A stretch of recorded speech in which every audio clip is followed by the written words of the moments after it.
Hello' everyone, আজি মই গৈছিলোঁ সাই বাবা মন্দিৰলৈ। আজি প্ৰথম গ'লোঁ আৰু মন্দিৰটো দেখিছে ইমান ভাল লাগিছে, ইমান ধুনীয়া। এয়া মন্দিৰৰ ভিতৰতে দোকান আছিলে, দোকানৰ পৰাই থালি লৈ ল'লোঁ। থালিত আপোনাৰ চাকি এগছি, দুপাহ গোলাপ ফুল ল'লোঁ, কাৰণ সাই বাবাই বহুত গোলাপ ফুল ভাল পায়, সেইকাৰণে গোলাপ ফুল লৈ ল'লোঁ। মানে গোলাপ ফুল দুপাহ লোৱাৰ ইণ্টেনশ্যন এইটোৱে, এপাহ মই বাবাক দিম আৰু এপাহ মই ঘৰত লৈ যাম। কিন্তু এই চাকি ল'লোঁ, চাকিটো মানে বাহিৰত জ্বলাব লাগে, বাহিৰত চাকিটো জ্বলাই ভিতৰত থ'ব পাৰে, কিন্তু ভিতৰত মানে নথ'লোঁ আৰু বাহিৰতে থ'লোঁ। ধূপ জ্বলাই বাবাৰ এনেকৈ আশীৰ্বাদ ল'লোঁ। ওচৰতে এইটো সৰুকৈ বাবাৰ মূৰ্তি এটা আছে, ইয়াতে বহুত ধাগা বান্ধা আছে, এইটো মন্দিৰতো দৰ্শন ল'লোঁ।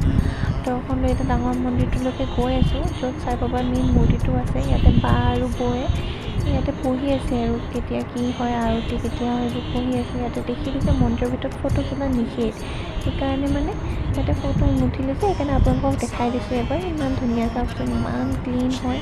ইয়াতে লাইনত ৰখি আছোঁ দুপাহ ফুল লৈ, পিছত এপাহ ফুল দিয়াৰ পিছত তাৰপৰা এপাহ ফুল ঘূৰাই দিলে যে, সেইটো মই গম পোৱা নাছিলোঁ, আগে পিছে অহা নাই যে।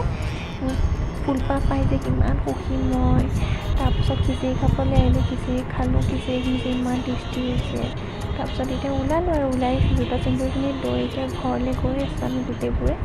মানে মই আহিছিলোঁ, বৌ, দাদা, বাহঁতৰ লগত আহিছিলোঁ, ভাবিও আহিছিলোঁ লগত। সেনেকৈ আহি আৰু এতিয়া ঘৰলৈ গৈ আছে আৰু। ঠিক আছে, বাই বাই। আজিলৈকে ইয়াতে সামৰিছোঁ মোৰ ব্লগটো। টাটা বাই, আকৌ নেক্সট ব্লগত লগ পাম আপোনালোকক।